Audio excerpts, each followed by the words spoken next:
Así ha quedado la clasificación de la Liga eSports tras la conclusión de la jornada número 35, ¿vale? Ya solamente nos quedan 3 fechas para que concluya la temporada y ha sido una jornada muy trascendente prácticamente en todas las peleas que tenemos por delante en el fútbol español, en clave primera división. La más importante seguramente para muchos, y yéndonos directamente a la pelea por el título, es que el FC Barcelona ha ganado el clásico, partidazo, 4-3, ahora iremos a ello. Y es un resultado que nos deja una distancia de 7 puntos con 9 en juego. Dicho de otra manera, el FC Barcelona va a ganar la Liga 24-25. Se podría proclamar líder de la próxima jornada si gana en el campo del Español. Algo que también ocurrió, algo parecido hace 2 temporadas, ¿no? Si no me equivoco. Por lo tanto, segundo el Real Madrid. Tercero ahora mismo está el Atlético de Madrid. Que oye, que está 5 del Madrid. Tampoco es tan locura que le pelee el segundo puesto, pero bueno, parece complicado. Luego, en cuanto a las plazas Champions, no ha habido ningún cambio esta jornada, pero sí que ha habido un resultado importante. Porque mientras que Atlético y Villarreal ganaron su partido, le costó la vida a ambos, sí que es cierto.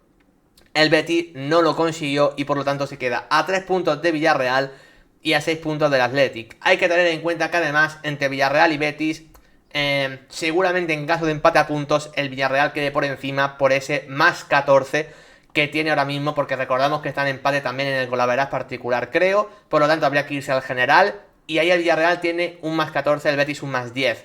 Así que ese empate al Betis de esta jornada se le complica un poco la clasificación a Champions. Séptima posición la sigue ocupando el Celta de Vigo con su victoria esta jornada. Y la octava, este caso, será para el Rayo Vallecano con 47 puntos. Mismos puntos que en Mallorca, ¿vale? Pero ahora mismo por esa diferencia de goles, el Rayo es el equipo que iría a Conference League. Por debajo se nos queda Osasuna y Valencia, que Osasuna empató y Valencia ganó. Ojo con el Valencia, que bueno, para muchos sí que iba a pelear esa plaza europea al final y de momento ahí está metido en la pelea. Que parece que lo va a tener ya prácticamente muy difícil, va a ser la Real Sociedad, que ha vuelto a perder otra jornada más, lleva ya más de un mes sin ganar. Y sinceramente el equipo cada vez con peores sensaciones. Getafe y Español siguen igual, con dos equipos que, bueno, que la temporada prácticamente la dan ya por finalizada. Y es verdad que no están salvados matemáticamente, pero parece difícil que bajen. Eso sí, la racha de ambos no es nada buena. Y sobre todo las secciones del Getafe son las que son. Luego también Girona y Alavés han perdido en esa zona baja, al igual que el Sevilla. O sea que se mantiene todo igual, con la diferencia de que el único equipo de la zona baja que ha ganado es el Club Deportivo Leganés. Esto pone aún más al rojo vivo el descenso, porque el Leganés, en primer lugar, no solo adelanta Las Palmas, siendo ahora el conjunto canario penúltimo, sino que se pone tan solamente a un punto de la permanencia. Esto en una jornada donde del 12º al último han perdido todos, excepto el mencionado Leganés. Habla que esa victoria casi que son más de 3 puntos. Significa que todos tus rivales han perdido y tú has ganado. Por lo tanto, ojo al Leganés, que se vuelve a meter muy pero que muy de lleno en la pelea, en un partido ante un Español que, bueno, pensábamos, creo que la mayoría, que le iba a poner un poco más difícil. Ni mencionar lo del Valladolid, que por supuesto ha vuelto a perder, aunque más o menos compitió en Mallorca, también hay que decirlo, pero bueno, son 16 puntos.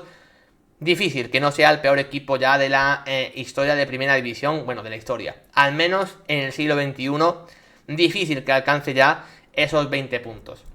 Si os parece bien, ¿vale? Aunque no sea en orden cronológico, permitidme esta jornada empezar por el 4-3 que vimos entre FC Barcelona y Real Madrid. Al final es el partido que prácticamente define la liga. Es el partido con más expectación, también el más caótico de la jornada, porque parece que todos los partidos importantes del FC Barcelona últimamente requieren esa dosis de caos, esa dosis de emoción y esa dosis de remontada también, que implica perder 0-2 al inicio y luego acabar remontando. Y por lo tanto permitidme que empiece con este partido, porque seguramente es el partido que define un título, básicamente, ¿no? Un 4-3 que, como veis por aquí, empezó para el Real Madrid de forma muy pero que muy beneficiosa, con ese doblete de Kylian Mbappé, primero marcando ese gol desde el punto de penalti, en lo que fue un fallo de Pau Cubarsí y de Szczęsny. Pau Cubarsí da un pase atrás que se queda muy corto, Szczęsny sale como los locos de la portería y vuelve a llegar tarde. Estamos hablando del penalti que le hemos visto a Szczęsny hacer como 5 veces esta temporada, pues una vez más y una vez más encima ante el Real Madrid. Y tan solamente 10 minutos después sería de nuevo Kylian Mbappé quien pondría el 0-2 en el marcador. Creo que este resultado, no sé si ponía al Madrid favorito para llevarse el partido, porque lo del Barça remontando es algo que tampoco nos puede sorprender hasta este punto, pero sí que era una alerta de decir, oye, el Madrid al menos ha encontrado la fórmula para que este FC Barcelona sufra una barbaridad, que es con Mbappé al espacio. Sí, un argumento quizás simplista, pero suficiente para hacer daño. Y Mbappé fue la gran amenaza del Real Madrid durante todo el partido. Seguramente el drama del Real Madrid está en lo que ocurre desde este 0-2 hasta el final de la primera parte. Porque tú dirás, oye, has empezado el partido 0-2, has demostrado en la final de Copa que si al Barça le presionas y sobre todo le incomodas durante el partido, es la fórmula que tienes para hacer daño al Barça. Oye, ¿que eso requiere riesgos? Sí. ¿Que requiere que Lamine Yamal o Rafinha en algún balón al espacio te pueden ganar la espalda? Por supuesto que sí. Pero creo que el Real Madrid demostró en la final de Copa que era la forma de hacer daño al Barça. Ayer, a partir del 0-2, me sorprendió mucho cómo el Real Madrid volvió a plantear el mismo partido, que significó las goleadas que recibió en los dos clásicos anteriores. Tanto el de la final de Supercopa como el de la primera vuelta en Liga. El Barça golea ese partido porque el Barça sabemos que es un equipo que, como esté inspirado con balón ese día y lo mueva rápido de lado a lado, te liquida. Y el Real Madrid hace un planteamiento pasivo de esperar a que el Barça te genere poco. El Barça esta temporada, al no ser que sea un día malísimo, que ha tenido a pocos, este Barça actual te genera mucho. Y te lo genera de mil formas diferentes. Te lo genera a balón parado, como fue el primer gol de Eric García. Te lo genera con un Lamine genial, como fue el 2-2. Te lo genera con Ferran en los apoyos, que ayer da 3 asistencias. Te lo genera con la combinación Pedri-Rafinha, que es una combinación de la que quizás muchas veces se habla poco, pero el entendimiento entre ambos al Barça le está dando muchos goles esta temporada. Lo genera a través, yo que sé, de mil cosas distintas. El Barça tiene muchas formas, seguramente demasiadas para contenerlas todas, para que no te cree peligro. El Real Madrid ayer no pudo contener ninguna de ellas. Rafinha se pegó un festín en la primera parte, Lamine volvió a ser diferencial, Pedri cogió el mando del partido y Ferran Torres, en cada apoyo que tiraba, sacaba a Tchouaméni y Asensio de zona, y ambos estuvieron bastante mal ayer. El Madrid no tenía fórmula prácticamente ayer de contrarrestar ninguno de todos estos argumentos que estoy diciendo. Y a eso hay que sumarle que encima el Madrid empezó a cometer errores impropios de jugadores del Real Madrid y sobre todo del nivel que a priori se le atesora a estos. Entre la pérdida estúpida de Mbappé y Ceballos en el 3-2, que es que hace que Pedri recupere y lance a Rafinha para que Rafinha marque el 3-2. Y luego el error de Lucas Vázquez ante la presión de Rafinha en el 4-2. Insisto, que son dos jugadas que el Barça lo hace muy bien. Pero es que siguen siendo dos errores individuales. Son dos regalos realmente. Y el Barça enchufado, si tú le regalas, lo lógico es que te haga gol. Luego yo creo que el Madrid en la segunda parte hace alguna cosa mejor. En primer lugar por el cansancio físico del Barça, que siempre le suele afectar en las segundas partes. El Barça ya no puede presionar tanto, porque al final varios de los goles del Barça que venía comentando del principio del partido, o bueno, de la primera parte, vienen porque el Barça puede presionar bien, más allá de los fallos del Real Madrid. El Barça en la segunda parte presiona peor. El Madrid tiene algún tramo más de posesión. Y creo que también los cambios al Madrid le hicieron mucho bien. Ahora hablamos de los jugadores de forma más individual, porque hay muchos que salen ayer muy señalados y alguno que otro que sale bien parado. A partir también de otro error individual del Barça, el Madrid se encuentra con el 4-3, porque a mí la pérdida de balón de Íñigo Martínez tampoco es propia de un jugador de su nivel. Y para mí es un regalo para que el Madrid pueda lanzar de nuevo al espacio a Vinicius y a Kylian Mbappé. Aquí Mbappé marcaba su hat-trick, pero al igual que le ocurrió a Borja Iglesias, o por ejemplo a Pavlidis, o por ejemplo a Guirassy, es un hat-trick que a su equipo no le vale de nada, porque igualmente el Barça acabó ganando el partido pese a que no marcó en la segunda parte. Y dicho eso, aunque no marcase, hay que decir que el Barça siguió teniendo ocasiones en la segunda parte para marcar. Por hablar un poco más individual de lo que fue varios jugadores del partido, yo quiero mencionar que más allá de los tres de arriba del Barça, que para mí claramente Bueno, fueron los tres que más marcaron las diferencias. Ferran por sus 3 asistencias, por lo bien que vino a los apoyos. ¿Cómo ha mejorado Ferran en esto? Cada vez está haciendo más de Lewandowski en ese tipo de jugadas. Evidentemente lo que no tiene es ese juego aéreo, que Lewandowski también te puede dar, pero en los apoyos se está dando mucho. Y a mí era un jugador que, viendo lo que vi del año pasado y viendo su inicio de temporada, yo pensaba que ahí no te iba a aportar mucho. Por eso a mí Ferran me convencía más en la posición de Rafinha, extremo pero que viene mucho a jugar por dentro, casi de segunda punta. Y ahora, dando esos apoyos, me está convenciendo bastante en esa posición también de 9. Luego Rafinha, bueno, es que sabemos que es un jugador letal. Y aún así, pudo marcar 4 goles y solamente marcó 2. Se perdió 2 ocasiones muy claras de Lamine Yamal. A mí la del cabezazo no me parecía tan fácil porque al final es un balón que viene desde segunda línea. De cabeza, pues un jugador como Rafinha no lo tiene tan fácil para rematar, seguramente. No es un especialista al menos en esto. Y es verdad que el balón se le da por poco y es una ocasión que tienes que marcar, pero bueno, ese fallo lo puedo entender. A mí el fallo más grave me parece la de la segunda parte, que es otro balón que Lamine le pone muy claro al segundo palo y que Rafinha solamente tiene que empujarla. Es verdad que llega muy forzado, pero para mí esa jugada sí que tiene que ser de gol o gol. O sea que Rafinha, marcando 2 goles, incluso en un buen día, pudo marcar 4. Y luego, por supuesto, para mí la gran exhibición es la de Lamine Yamal. Luego hablaré más de Lamine Yamal, ¿vale? Porque tengo un pequeño especial dedicado a él. Pero estamos hablando del jugador que siempre cuando recibe más capacidad tiene para cambiar el partido y sobre todo para cambiarte las jugadas, ¿no? Al final hay muchos jugadores del Barça que son muy útiles en muchas cosas, pero el talento más especial sí que lo tiene Lamine y me está pareciendo el mejor jugador del Barça en ese tramo final de temporada. Luego creo que puede haber mucho debate con quién ha hecho mejor temporada, que yo lo sigo pensando. Para mí Pedri y Rafinha han sido más diferenciales, pero también es cierto que en el tramo final Lamine se está echando a las espaldas el equipo.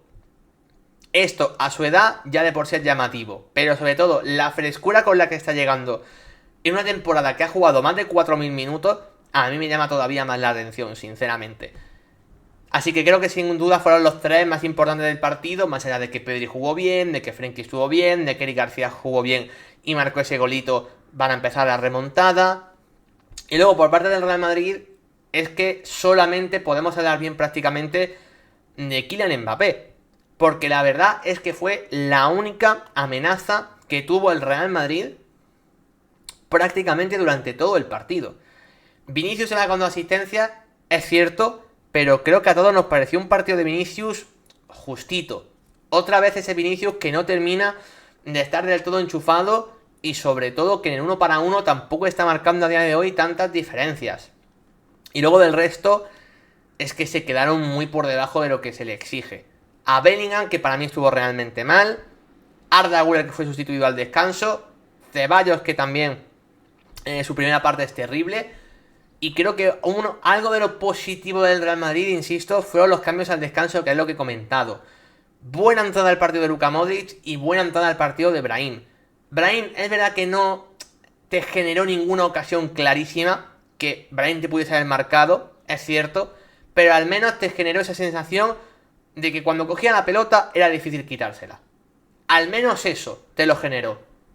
Y luego Luka Modric para mí sin duda fue de lo más destacado. Fue el único jugador que a Madrid le dio algo con balón. Un jugador por el que al menos cuando el balón pasaba por él, la jugada mejoraba. Había criterio. Te daba un paso hacia adelante que pudiese romper alguna línea. Porque si no, era todo balón en el espacio a que Mbappé le ganase la carrera a Cubarsí, a Íñigo Martínez o a Christensen cuando entró.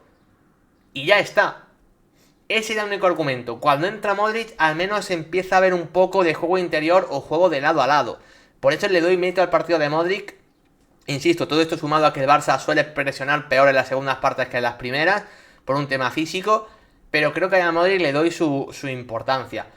Luego es verdad que Endrick para mí jugó poquito. A mí me extrañó que tardase tanto en entrar. Y luego lo del tema de Víctor Muñoz, que se le ha criticado mucho porque falla una ocasión. La verdad que puede haber sido el 4-4 y fue una ocasión bastante clara. Pero es que yo creo que a un chico que debuta, que tiene 5 minutos prácticamente sobre el terreno de juego en un clásico, yo creo que no le puedes pedir mucho más. Yo a este chico no sé de su potencial, no lo conozco, ha debutado en el primer equipo en este partido. No sé si es un jugador del montón o si tiene un potencial para ser una futura estrella de primera división. No tengo ni la más remota idea.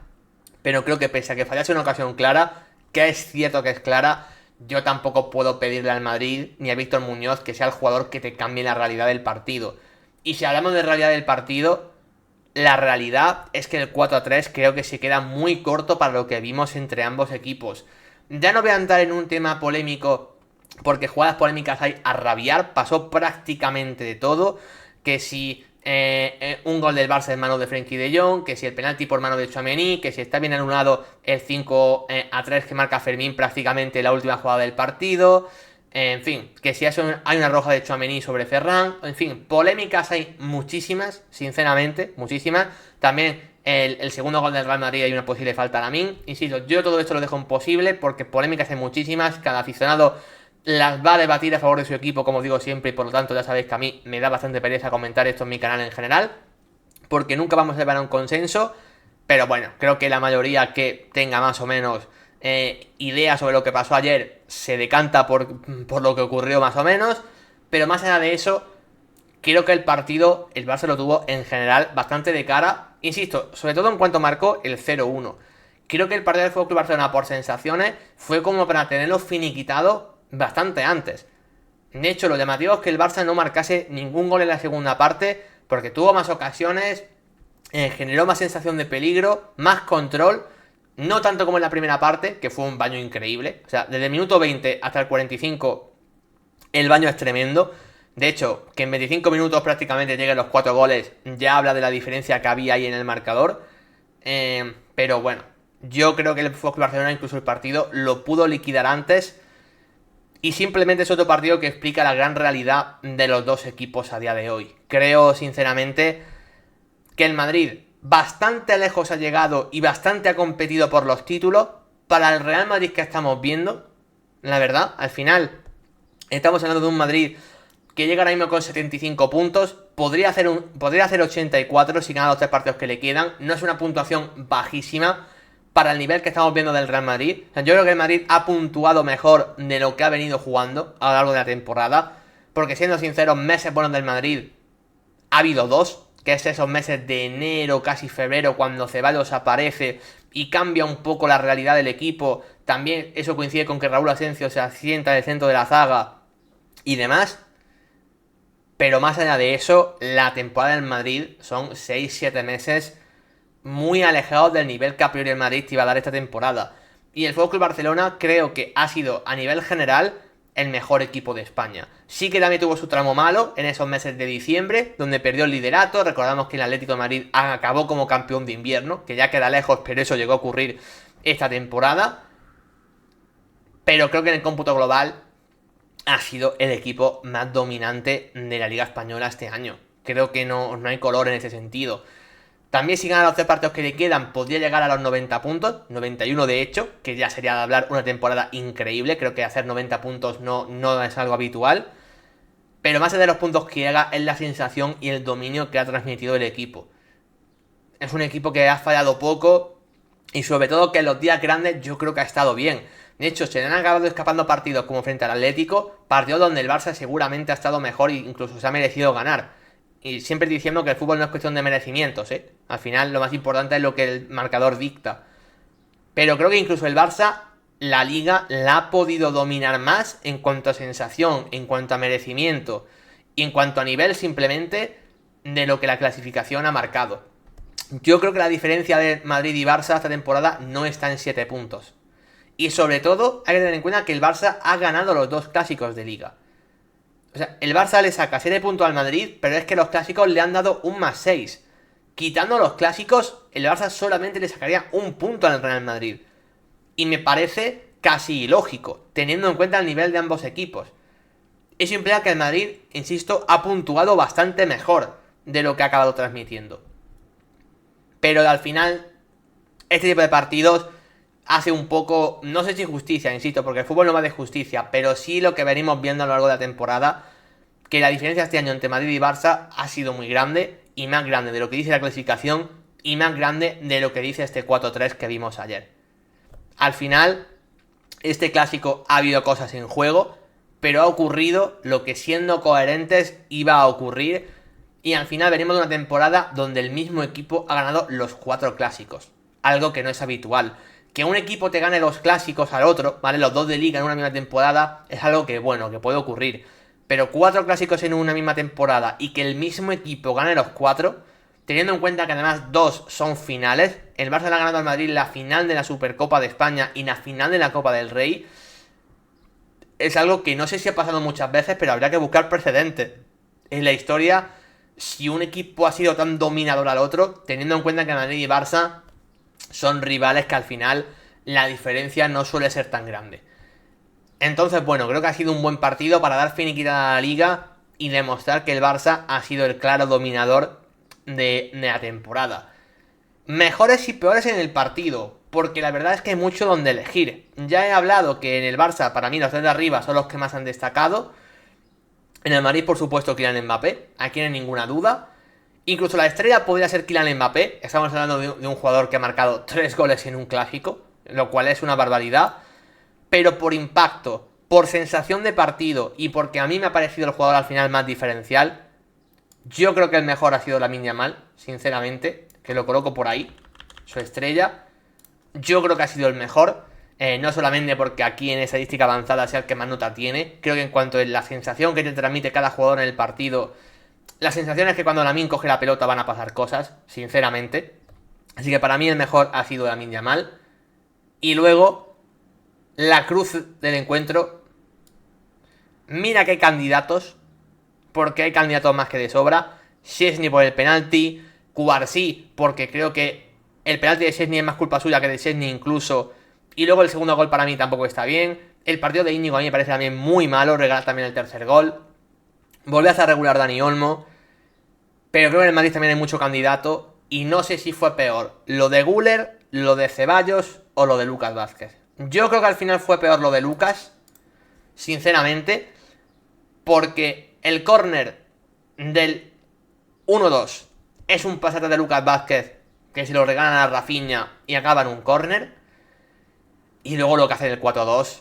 Ahora me toca a mí. Agradecemos a mi pana Salva García por ese raid que nos hace, con 300 personas además.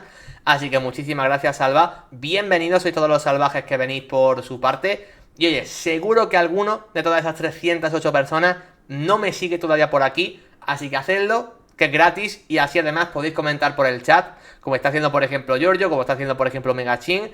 Y así también podéis comentar qué opináis todos vosotros de lo que ha ocurrido en esta jornada de liga. Ahora mismo estamos con el clásico, ya estamos acabando.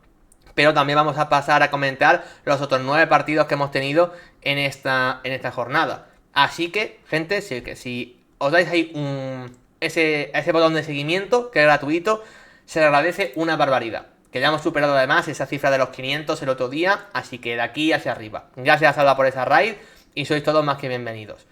Yo creo que la cruz, gente, se la daría a Lucas Vázquez en el encuentro. Por aquí decía Megachin que estaba de acuerdo, aunque Vinicius también estaría en la terna.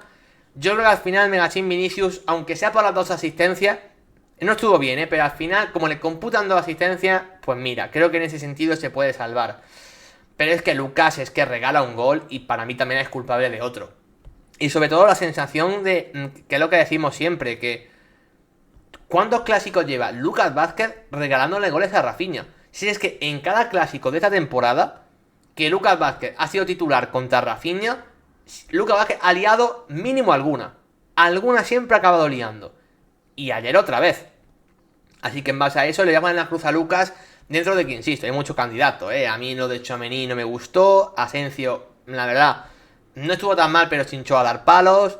La primera parte de Ceballos es, sinceramente, a mí hasta difícil de explicar de un jugador de la categoría de Ceballos. A mí me gustó la titularidad de Ceballos junto con Arda Güler en ese sector derecho, y lo comenté por Twitter, que me parecía una buena idea de Ancelotti para intentar tener una vía para sacar la pelota, aunque sea simplemente para eso.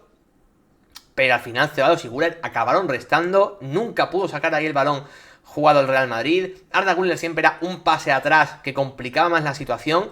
Bastante decepcionante el partido de ambos, sobre todo Güler venía jugando muy bien, y luego en un partido de estas dimensiones los dos acabaron siendo sustituidos al descanso y sobre todo los que entraron, que fueron Brian y Modric, estuvieron bastante, pero bastante mejor que ellos dos. Así que candidatos para cruces hay muchos, pero gente, me voy a quedar con Lucas Vázquez porque creo que al final es el jugador, pues bueno, que peor lo acaba haciendo. Lucas Vázquez, Dani Ceballos es el que peor nota tiene aquí. No sé cuántos, voy a quitar la cruz aquí un momento, para no tapar. Aquí Lucas Vázquez que le dan, simplemente, bueno, un error que lleva gol, y luego simplemente que su partido en general fue bastante malo, sin más, la verdad. Dicho eso, nota bastante baja, o sea, no creo que fuese peor que Lucas Ceballos, sinceramente. Pero es verdad que su partido es realmente flojo, ¿vale? ¿Para qué vamos a decir que no? Por aquí por el chat se pasaba Caramel Power Ranger, ¿qué tal? ¿Cómo estás? Bienvenido. Que nos decía todos los partidos de la liga, el pobre. Sí, la temporada de Lucas es difícil de sostener. Dice venga, si en el tercero no marca, no te olvides. Cuando se chocan Mbappé y Ceballos. Dice aquí Mengachín. En el tercero no marca, te refieres a que no sigue la marca, ¿no? Que Lucas Vázquez no está tapando a Rafinha. Pero bueno, Mengachín, ahí no me parece tanto su culpa, porque el Madrid tiene el balón controlado. El Madrid puede salir a un contragolpe con un balón que tiene el Madrid. Solo que Ceballos y Mbappé, pues la lían parda entre ellos. De hecho, creo que Mbappé se le han contabilizado también, si no me equivoco. Y vuelvo a quitar por aquí la cruz un momentito. Creo que Mbappé se le han puesto, a pesar del hat-trick. Mirad, le han puesto a esta ocasión clara fallada. Mira, errores que llevan a gol. Aquí está. A Mbappé le han contabilizado que Mbappé comete el error que produce el 3-2 de Rafinha. Aquí lo que yo creo, Mengachín, es que Lucas Vázquez, aunque no esté en su posición, lo puedo disculpar un poco más, porque el Madrid tiene la pelota. El Madrid va a salir al contragolpe, o al menos te va a generar una transición ofensiva. Lucas Vázquez, como lateral ofensivo que es, creo que se desmarca, simplemente se desmarca para tener una vía de apoyo en esta banda. Pero ¿qué pasa? Que Mbappé y Ceballos pierden la pelota, pues de aquella manera, Pérez listo la roba, y claro, lanza a Rafinha, que estaba aquí solo, pero porque es un robo rápido donde Lucas creo que estaba en banda más arriba para recibir el balón. Yo aquí no creo que sea tanto un error de Lucas y que Lucas ahí no esté en su posición. Lucas no está en su posición porque el Madrid ahí iba a atacar, porque el Madrid tenía la pelota, pero a mí este error me parece claramente de Ceballos y Mbappé. Que sea mega simple, pero no es error de Mbappé, a mí me parece error de los dos, sinceramente, es una liada, que no sé quién tiene más culpa, pero para mí es error de los dos. O sea, es que se quitan el balón entre ellos. O sea, es terrible. A mí no me parece tanto error de Lucas Vázquez, porque entiendo por qué Lucas Vázquez ahí no está en su posición, sinceramente. Así que bueno, más allá de eso, le pongo la cruz igual, al bueno de Lucas, que su temporada, en fin, es para verla, la verdad. Es para verla. Así que bueno, con este resultado, el Barça aún más líder y seguramente con la liga prácticamente asegurada. Así que vuelvo a poner por aquí la estrella y la cruz en su posición, mientras ya pasamos a los siguientes partidos, que ahora sí los haremos en orden cronológico. En primer lugar, el Rayo Vallecano ganó 0-1 a Las Palmas el pasado viernes. Estamos hablando de un partido que a nivel clasificatorio ha hecho que el Rayo esté octavo. Aquí lo veis, señaladito en azul, ¿vale? El Rayo está octavo, o sea, puestos de Conference League. Las Palmas está penúltima, clasificada ahora mismo, ¿vale? La ha adelantado el Leganés. Y sobre todo con la sensación de que el equipo no levanta cabeza. Esas dos victorias que tuvo hace 3 semanas, ahora mismo no están siendo reflejo de cómo está el equipo. Es verdad que la baja de Fabio Silva está haciendo muchísimo daño, también es cierto, ¿vale? Pero a mí en general me parece que el equipo no está bien. Tampoco es que el partido del Rayo fuese increíble, hay que ser sinceros. Yo no creo que el Rayo Vallecano hiciese un partido como para ganar. Incluso os diré, creo que lo más justo hubiese sido un empate a 0, ¿vale? Un empate a 0 en el global creo que es lo que más sentido hubiese tenido en cuanto a merecimiento. Pero sí que es verdad que al final el Rayo Vallecano es un equipo que, aunque marque poco, rentabiliza mucho sus goles, porque no tiene un gran goleador. El gol en este caso fue de Álvaro García, minuto 66. Pero insisto, es un equipo que muchos goles no marca. De hecho, creo que el máximo goleador, pues no sé si es Álvaro García con 4 o 5 goles, o de Frutos lleva 4, y Pátesis lleva 4 también. O sea, no tienen un delantero que al menos te marque 9 o 10 goles, como otros equipos, como Las Palmas, por ejemplo, con Fabio Silva. Pero esos goles lo rentabiliza mucho, porque a nivel defensivo es un equipo realmente fiable con las figuras de Leyen y con las figuras de Aridane, sobre todo que Aridane ha crecido bastante en este tramo de temporada. Mira que empezó bastante mal en los primeros partidos que se perdió Moomin, pero ahora Aridane sí que está bastante bien. De hecho, para mí, permitirme hacer ya esto de aquí, sinceramente, porque creo que Aridane tiene que tener la estrella del partido. Para mí fue el mejor. No sé cuántos despejes hizo Aridane, que lo quiero ver por aquí. 21 despejes, ¿vale? Aquí lo tenéis. 21 despejes hizo Aridane. Duelos aéreos 13 de 15. Es una locura su partido. De hecho, lo he puesto en el 11 de la semana, como luego veréis después. Es una locura el partido de Aridane. Muy bien Legend también, realmente. Y creo que a partir de su solidez defensiva, el Rayo basa mucho los pocos goles que marca. Porque al final, ofensivamente, la calidad, pues bueno, pues no... Digamos que no es el equipo que más genere a nivel ofensivo. Dejémoslo ahí. Pero sí que rentabiliza muy bien sus goles. Es verdad que Las Palmas en el tramo final fue con todo a por la victoria. Ahí creo que el mejor jugador y el que más apareció fue Alberto Moleiro. Me parece que Moleiro ayer hizo un buen partido, sobre todo buena segunda parte. Fue un poco el jugador que más intentó provocar algo distinto. Y de hecho para mí genera la gran ocasión del partido, que es un centro por banda derecha y que McBurnie tiene que marcar sí o también. Yo no creo que el partido de McBurnie sea malísimo, pero esa ocasión, un delantero de su talla, de su envergadura y que dentro del área debe ser diferencial, sobre todo en esas ocasiones de cabeza, la falla y es lo que le hace que yo a McBurnie le vaya a poner la cruz. Seguramente hay otros que tampoco estuvieron bien, pero insisto, me quedo con McBurnie porque al final falla una ocasión que era clave para que Las Palmas al menos rascase un puntito de este partido. Una de las pocas que Leyeno Aridane no sacaron, ¿vale? Esa McBurnie creo que la tiene que marcar, así que por eso para él la cruz. Al final, aquí se ve el tema de las dinámicas como también influyen mucho. Las Palmas pudo al menos rascar un punto seguramente, pudo marcar algún golito, no le generaron tanto como en otros partidos, pero sí que es cierto que al final es un equipo que bueno, pues en defensa comete errores, que sin Fallo Silva le cuesta mucho más. Sandro ha pegado un bajón muy grande y volvió a ser suplente, de hecho, jugó Januzaj de titular. Bueno, eso es Las Palmas actualmente, frente al Rayo, que es un equipo, bueno, que sin hacer grandes partidos es que rentabiliza mucho sus resultados. Seguramente para muchos está sobrepuntuando, y puedo entender ese argumento. O sea, si al final pensamos en equipos que tengan más puntos de lo que luego sus partidos acaban diciendo, posiblemente el Rayo sea uno de ellos, pero es que eso también implica por pasar por resultados cortos en muchos partidos con que se te atraganten, digas, oye, si nos mantenemos más o menos bien a nivel defensivo y aprovechamos nuestra ocasión, al final vamos a acabar ganando. Y eso es lo que le pasó al Rayo un día más ayer, como le ha pasado varias veces en esta temporada. Las Palmas, sinceramente, se le complica mucho, siendo honesto, el tema de la salvación. Es verdad que tiene un partido brutal mañana contra el Sevilla, clave para poder salvarse, pero se le ha complicado mucho con esta derrota. Pasamos a lo del sábado. Empezamos con la victoria del Celta de Vigo ante el Sevilla. Una victoria que, ojo, que yo pensaba que al Celta se le podía complicar en cuanto ocurre la expulsión de Marcos Alonso. Por poner un poco el contexto, empezó adelantándose el Celta en el partido, ¿vale? Ese gol de Ilaix Moriba, que ha vuelto también a un buen nivel. Ilaix Moriba tuvo como un tramo de mitad de temporada que estuvo genial, luego bajó su nivel y ahora en este tramo final lo está volviendo a recuperar. Luego llega la tarjeta de Marcos Alonso, ¿vale?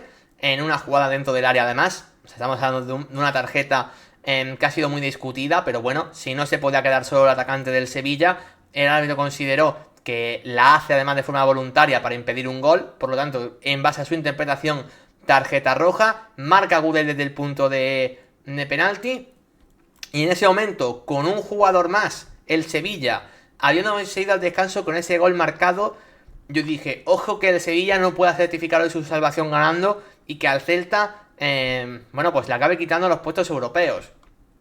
Y sin embargo, lo que vimos en la segunda parte fue un Celta inclusive mejor que el Sevilla, a pesar de estar con un jugador menos. El Celta con un planteamiento más o menos defensivo. De hecho, se fue Iago Aspas, entró Javi Rodríguez al campo. Ya ese cambio te dice muchas cosas. El Celta empezó a plantear un 4-4-1, digamos, siendo por ejemplo Mingueza uno de los jugadores de banda. digamos un equipo que yo en ese momento digo, el Celta tiene pocos argumentos ofensivos en este momento del partido y aún así consiguió llegar a la portería rival y sobre todo acabó marcando goles donde el Sevilla, donde creo que la lesión de Badé le afectó bastante, ¿vale? En la primera parte se lesionó Badé. En Isaac Romero hicieron un cambio de esquema para estar más ofensivos, o sea, pasó Ramón Martínez al centro de la zaga, Juanlu al lateral y con la entrada de Isaac Romero pues fue un equipo más ofensivo. Y a pesar de eso me pareció que el Sevilla se volvió a quedar muy corto en este sentido. Es verdad que el Celta rentabilizó todo lo que tuvo, prácticamente, porque ocasiones como tal no tuvo tantas, pero todo lo que fueron llegadas acabaron en gol. Golazo de Mingueza para el 2-1. Luego entró Borja Iglesias y él puso el tercero. Y ya finalmente, prácticamente la última acción del partido es cuando Quique Salas marca el 3-2. En cuanto a ocasiones, pues creo que es evidente que el Sevilla generó más. Es un buen partido de Vicente Guaita. Que queda un pelín peor porque creo que es culpa suya el último gol, sinceramente. Que es un regalo a Quique Salas. Pero bueno, a pesar de eso el Sevilla tuvo bastantes ocasiones, chutó bastante. Me gustó lo de Carlos Domínguez, por cierto, en el centro de la zaga. Creo que estuvo bastante bien. De hecho, aquí tenéis 14 despejes también, lo cual es una cifra que no alcanza lo de Aridane, pero también está más que bien. Y en general creo que bueno, que al final el partido no es que el Celta fuese muy superior, pero también es un poco lo que hablaba antes de las dinámicas. El Sevilla genera ocasiones, pero le cuesta la vida marcar goles. Incluso en este partido, aunque marcase dos, uno es un error y otro es un penalti.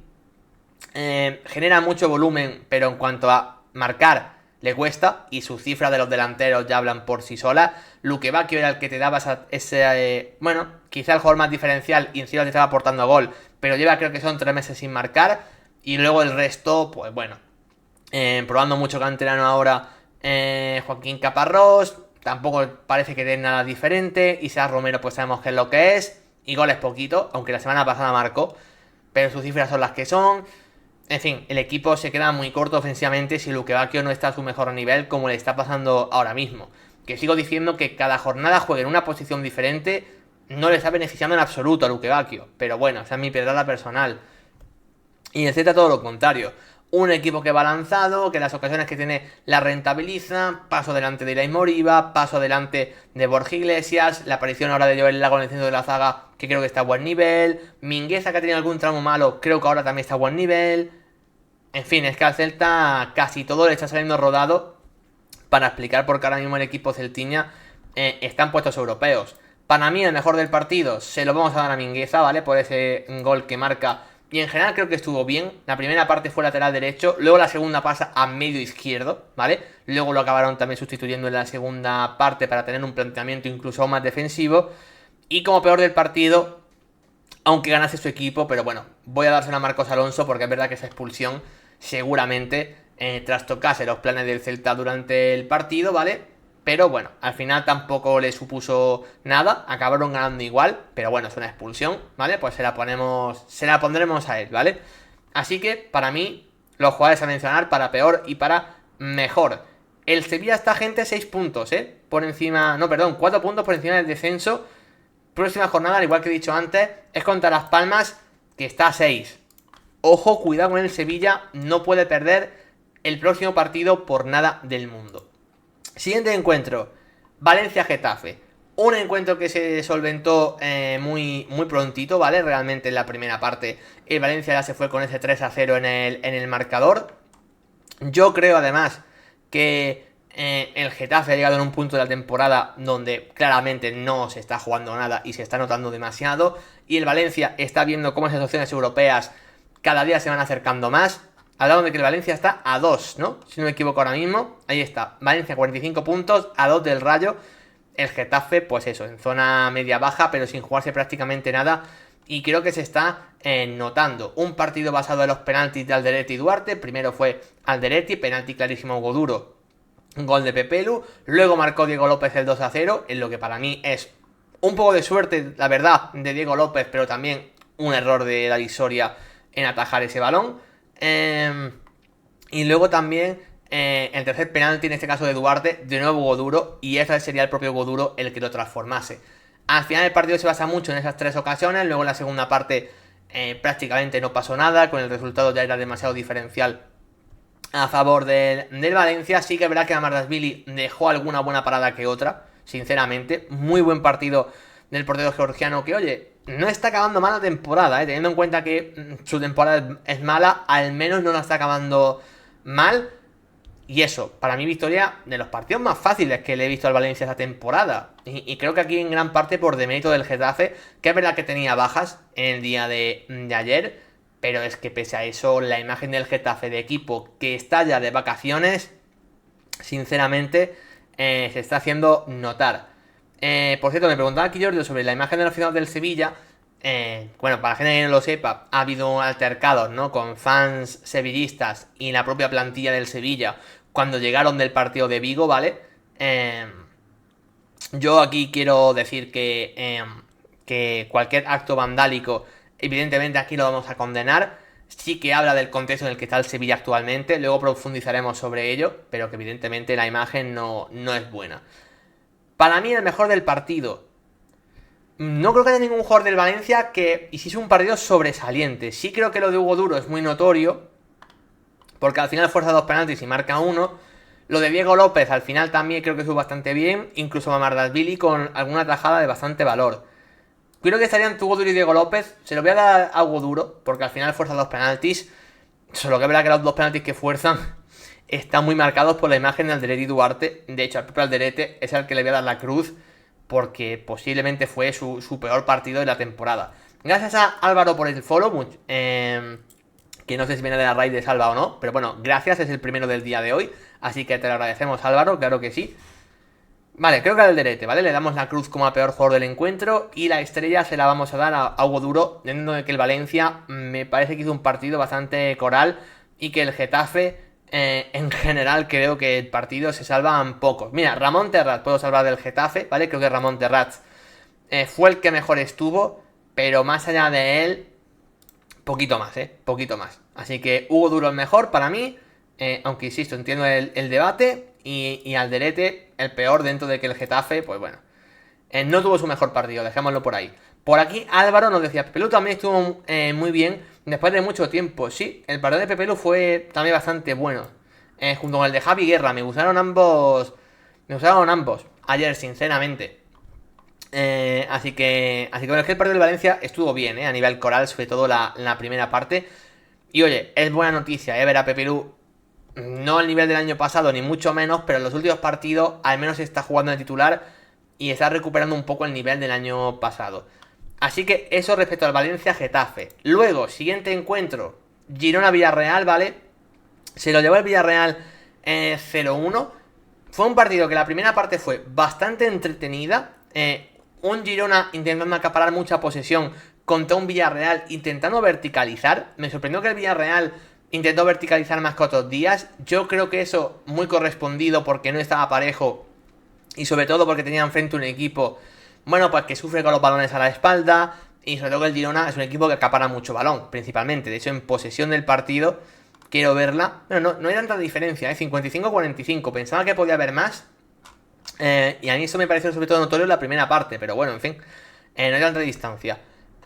Como digo, creo que el partido no ocurrió mucho. El partido fue muy de 0-0, más allá de alguna parada importante de Gazzaniga a Ayoce en la primera parte, que creo que de hecho es la única ocasión que en la primera parte, yo diría, ¿no? Las paradas de Gazzaniga y ese doble fallo de Ayoce, seguramente creo que fue lo más notorio. Era un partido donde los defensas estaban destacando más que los atacantes. Me gustaba mucho el partido de David López, hasta el gol encajado. Me estaba gustando el partido de Juan Foyth y de Logan Costa, pero yo creo que el empate podía estar siendo justo. De hecho, en la segunda parte os diré que el Girona me gustó más que el Villarreal. Os podría decir, creo que la primera era 0-0, pero el Villarreal un poco mejor. Creo que la segunda seguía siendo un partido de 0-0, pero mejor el Girona. El Villarreal empezó a precipitarse mucho, a perder el balón demasiado rápido. De hecho, Alex Baena, que para mí fue de lo mejor de la primera parte también, acabó un tanto desquiciado el partido. Y en ese sentido yo vi al Villarreal muy incómodo. Desde luego no fue uno de los mejores partidos del Villarreal en la temporada. ¿Qué pasa? Aparecen los cambios del Villarreal, los últimos cambios de hecho, entra Alfonso Pedraza y entra el canterano Eta Young. Minuto 85, el cambio de Eta Young. Pues bueno, aquí en el cronograma veis lo que ocurrió. Asistencia de Pedraza para gol de Eta Young, minuto 89 de encuentro. Es un gran centro de Pedraza, la verdad. Es un gran remate de Eta Young también. Pero en el minuto 89 no puedes dejar que el delantero centro rival esté absolutamente solo dentro de tu área. Y ahí es donde yo vuelvo a criticar lo de David López, que está cometiendo muchos errores esta temporada. Y en este caso me da rabia porque creo que su partido además es que estaba siendo bastante bueno, la verdad. Aquí no tiene tantos duelos, pero bueno, si despeja un tiro bloqueado, un tackle, 2 intercepciones. Me está gustando su partido, 5 de 5 pases largos, este buen dato. No sé, me está gustando su partido a nivel defensivo, pero luego creo que la marca de Eta Young en ese gol es suya, porque Crazy tenía a Gerard Moreno detrás y Eta Young remata absolutamente solo. Que insisto, no quiero quitarle mérito a Pedraza por el centro ni a Eta Young por el remate, pero es un gol que no puedes encajar. Y luego encima el Girona tuvo la mala fortuna de que prácticamente la última acción del partido tuvo también ellos una jugada de balón parado que remata de Ángel Herrera y se fue por nada, pero por nada, o sea, casi rozando el palo de la portería de Luis Junior, que podía haber puesto el empate.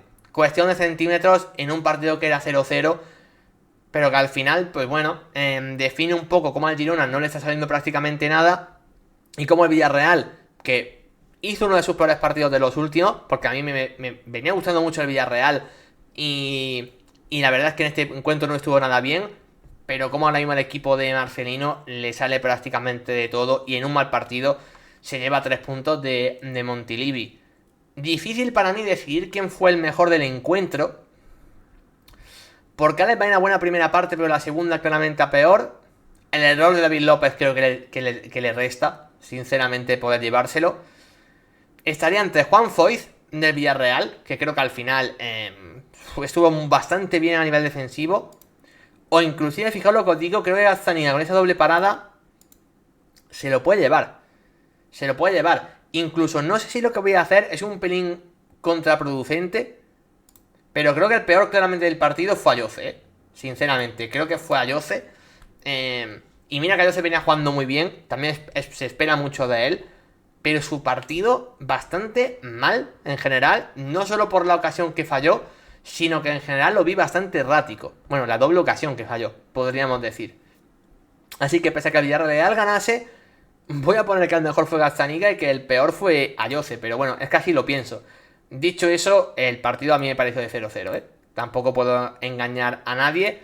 Pero bueno, estas son las victorias, ¿no? Que te acaban acercando al objetivo finalmente.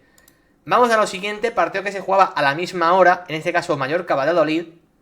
Un partido que, ojo, porque aunque para mucha gente a lo mejor pensaba que no iba a tener mucha historia, ojo porque el Valladolid acabó compitiendo. Por cierto, quiero saludar a Manu Mora por el chat, que no lo he saludado. Ojo, tuvo bastante historia, ¿eh? ¿Por qué? Porque el Valladolid empezó ganando con gol de Chucky en una gran jugada de Raúl Moro. Bastante destacados, ¿eh? El partido de ambos como extremos. Y a mí Chucky me viene gustando. Creo que si es un jugador que se queda en el Valladolid en segunda, puede ser útil en segunda división con continuidad. Y Raúl Moro, bueno, ya sabemos lo que es, el mejor jugador del Valladolid este año. Así que ojo, buena jugada del Valladolid para marcar el primer gol. Luego acabaría empatando Mascarell, el 1-1 a centro de Mafeo al segundo palo. Buen remate del mediocentro del Mallorca. Y luego al empezar la segunda parte, el Mallorca conseguirá la remontada con gol de Sergi Darder. Otra vez Sergi Darder, que es otro que está acabando la temporada realmente bien, ¿eh? Bien Sergi Darder. Quizás su primera vuelta no fue para tanto, pero en esta segunda lo veo a buen nivel. Poco después de ese gol de Darder, le anularían un gol por centímetros en fuera de juego al Valladolid, en otra gran jugada de Raúl Moro, que insisto, fue el gran agitador del partido, pero sí, fue fuera de juego por centímetros, insisto, y ya el partido acabaría así, ¿no? Con el 2-1. Oye, el Valladolid pudo rascar algo, de hecho, siendo totalmente sinceros, el mejor del partido, posiblemente Dominic Grave, bajo palos. Bastante bien Dominic Grave. Creo que son 5 o 6 paradas, creo, si no me equivoco. Son 6 paradas, 2 goles evitados. 2 goles evitados, según estadística avanzada. No sé, creo que el partido de Gray fue muy bueno. Es que saca 1 o 2 paradas en la primera parte de valor gol, hay que decirlo. Y el peor del partido, tengo dudas. Tengo dudas sobre quién fue el peor del partido. Esta vez no se lo vamos a dar a Andrés Ferreira, sinceramente, que no creo que estuviese mal. Pese a que sea raro decirlo, pero no estuviese mal. La tasa no estuvo mal. Incluso te diría, gente, que de lo que menos me gustó del partido, posiblemente fue Mojica. Fijaos lo que os digo. No me convenció mucho el partido de Mojica ante el Valladolid. Así que quizá lo voy a poner a él, porque ahí ante Chucky en esa banda sufrió bastante. Así me quedo con él, me quedo con el lateral colombiano como peor jugador del partido. Así que para él, en este caso, la cruz del encuentro. Igualmente, pese a que he dicho que el Mallorca no tuvo su mejor partido, que el Valladolid le compitió más o menos bien, seguramente uno de los partidos que mejor ha competido el Valladolid, de los últimos. Al final el resultado es lo que importa, y el resultado indica que el Valladolid sigue sin ganar en la segunda vuelta. Ese es el resumen. Contra un Mallorca que no creo que esté en su mejor momento de la temporada, la verdad. A mí me deja dudas el Mallorca ahora mismo, pero sigue en esa pelea contra el Rayo. De hecho, empata a puntos, ahora mismo. Y yo no veo un favorito claro entre Rayo y Mallorca para ocupar esa octava plaza. Eso le puede dejar la puerta abierta a los que vienen por detrás, ¿no? A Osasuna, Valencia principalmente. Pero es verdad que el Mallorca no me está terminando de parecer fiable, ¿vale? En ese tramo final de temporada. Vamos a finalizar lo del sábado con la goleada del Atlético de Madrid ante la Real Sociedad. En un partido que tuvo muy poca historia, porque el partido tiene nombres, apellidos. Se llama Alexander Sorloth, marcó un póker. Y de hecho el dato es que marcó el hat-trick más rápido de la historia de la liga. Estamos hablando de que en el minuto 11... el Atlético ya iba ganando 3-0 con esos 3 goles de Alexander Sorloth. Ningún jugador en la liga en los primeros 11 minutos había marcado 3 goles. Es una barbaridad ese dato. Y luego en el minuto 30 marcó el cuarto, para lo que ya fue terminar de definir el partido. Ojo, 0,98 goles esperados. O sea, marcó 3 más de lo que se le esperaba. Y eso que falló otra, que fue un disparo que se le fue contra el larguero, que podía haber sido el 5-0. O sea, encima tuvo el quinto Sorloth. Pero es que el partido no tiene mucha más historia. Vimos un Atlético de Madrid compitiendo en casa, ¿vale? Sabéis que la diferencia del Atlético entre jugar en casa y jugar fuera ahora mismo es abismal. En casa vemos un equipo que le apetece, que compite, que quiere jugar. Y en casa vemos un equipo, y fuera de casa, perdón, vemos un equipo que está de vacaciones. Este partido se ha vuelto a demostrar eso una vez más. Con cambio de esquema en el Atlético y juntando a Coque, De Paul y Pablo Barrios, que es algo bastante llamativo, la verdad. Con solamente un punta. Y bueno, buena imagen la que dejó el Atlético de Madrid. Es verdad que la segunda parte, bueno, no pasó mucho. Tuvo una ocasión clara Correa casi al final, que le saca a Remiro un paradón tremendo, que podía haber sido el 5-0. Y bueno, enfrente a una Real Sociedad... ¿Qué decimos de la Real Sociedad ahora mismo? Si es que... es un desastre lo de la Real Sociedad actualmente, La verdad, parece que esa buena racha de Mikel Oyarzabal se ha acabado ya. Tuvo ahí un mes, 2 meses buenos después del parón de selecciones, y hasta ahí. Parece que se ha acabado ya. Y el resto... es que creo que no se salva nadie del partido. Cubo fue el que más lo volvió a intentar, pero tampoco podemos decir nada increíble de Cubo, yo creo. Y luego hay jugadores que el nivel que están dejando es... no sé. Ya valoraremos, al final de la temporada los jugadores, pero... el tramo final de Sucic me cuesta explicarlo. Barrenechea no te está aportando nada. Aramburu, que seguramente es de los salvables de la temporada, lleva unas jornadas a un nivel paupérrimo. Javi López lleva mal toda la temporada y volvió a estar terrible. Aritz Lustondo, que siempre era como el parche perfecto, ahora está también siendo un parche terrible cuando se lesiona a Gerd. John Martín venía jugando bien y tampoco hizo su mejor partido, sinceramente. Es que la cruz se la podía poner a la Real Sociedad entera. Bueno, ni qué decir que la estrella es Sorloth.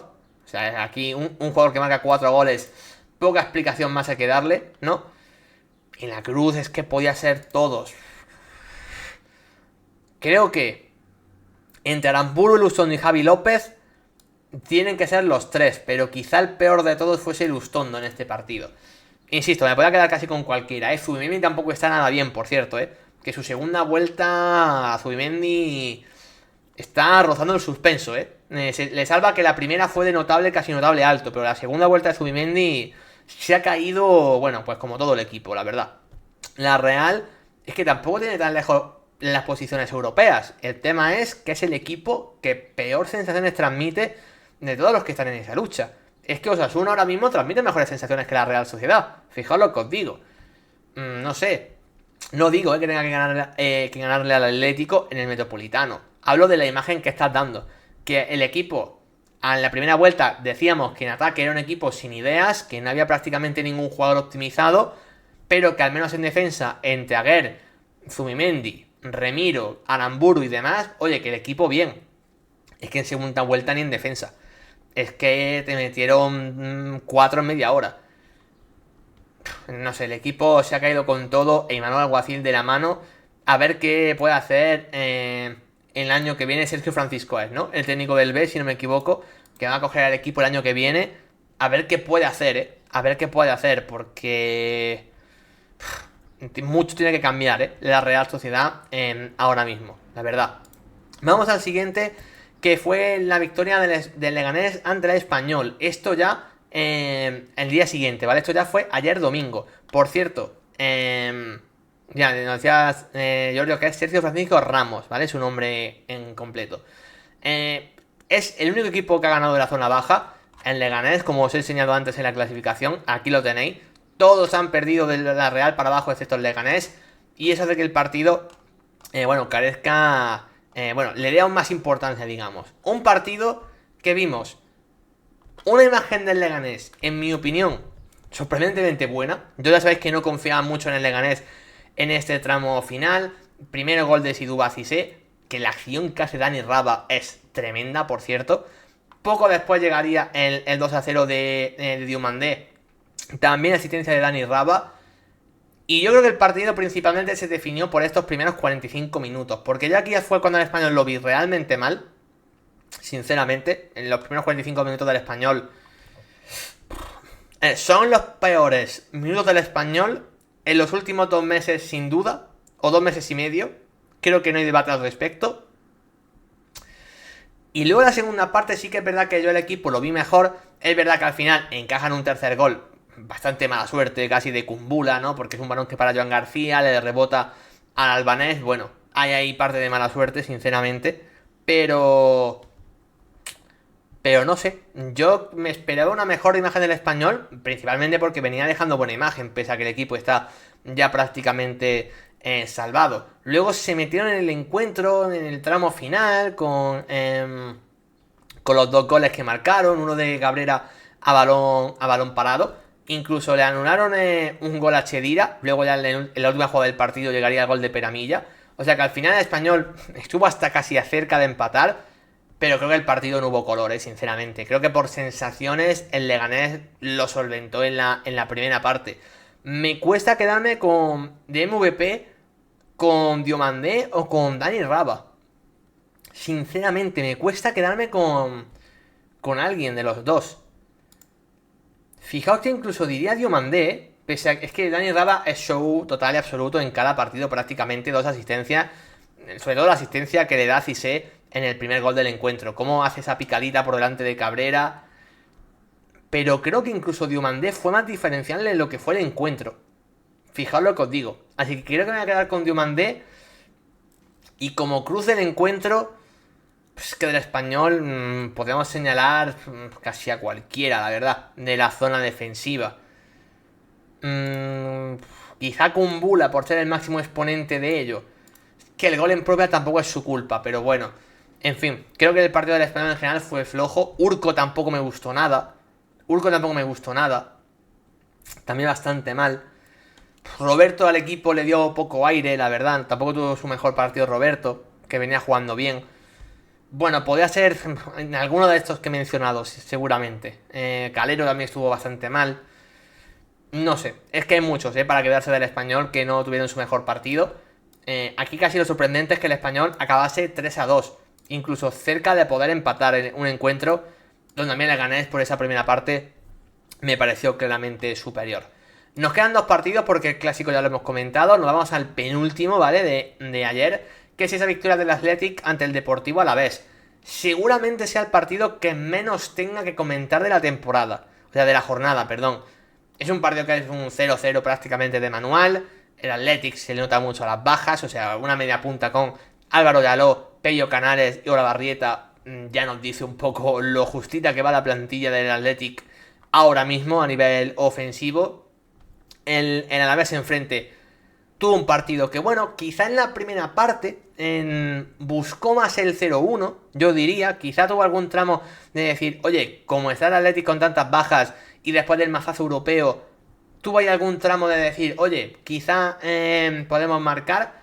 Pero la verdad es que el partido en general fue de 0-0, o sea, expected goals, mira, aquí le dan al Athletic 1.30 y al Alavés 0.78, lo cual me parece muchísimo, la verdad, lo cual me parece muchísimo, porque a mí el partido me pareció de 0-0 totalmente. Quizá la segunda parte tuvo algún tramo que el Athletic se pudo merecer marcar algún gol, puede ser, pero a mí en general el partido me parece bastante pobre, insisto, en general, es que de verdad un partido de 0-0, no puedo cambiar este argumento. Al final el gol del Athletic llega entre despropósito y mala suerte del Alavés, ahí en un despeje, medio rebote, la verdad, del conjunto del Chacho Coudet.